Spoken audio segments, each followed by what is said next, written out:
I'm going to visit someone I don't know today. I don't know his name. I don't know what he looked like. I just know he was someone's brother.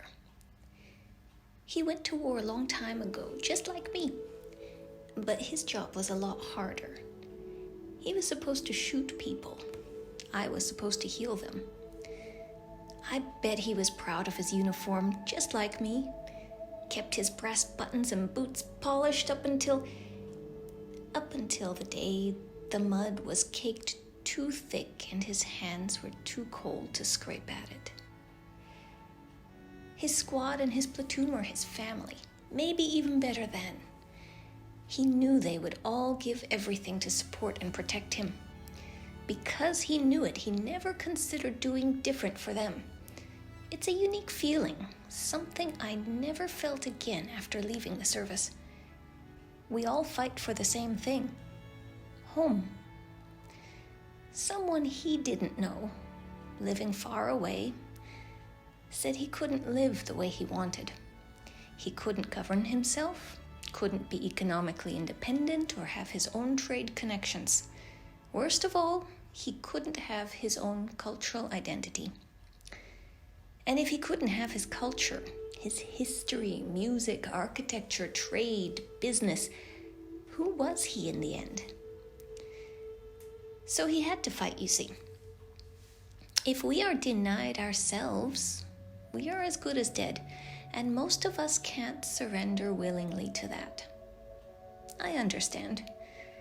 I didn't before I put on my uniform, but I do now, so I thought I'd better visit him. You see, not everyone understands. Sometimes things go wrong.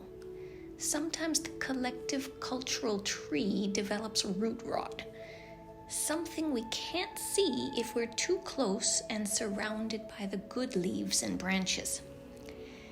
Sometimes a pest from outside comes in and poisons an entire segment of branches.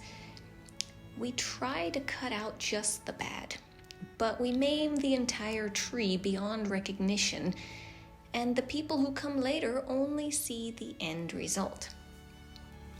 I saw it in the hospital. The disfigured or dismembered soldiers whose visitors couldn't see them as a whole anymore, only as a missing or maimed part. Someone walks up beside me. "You shouldn't be here." "Why not?"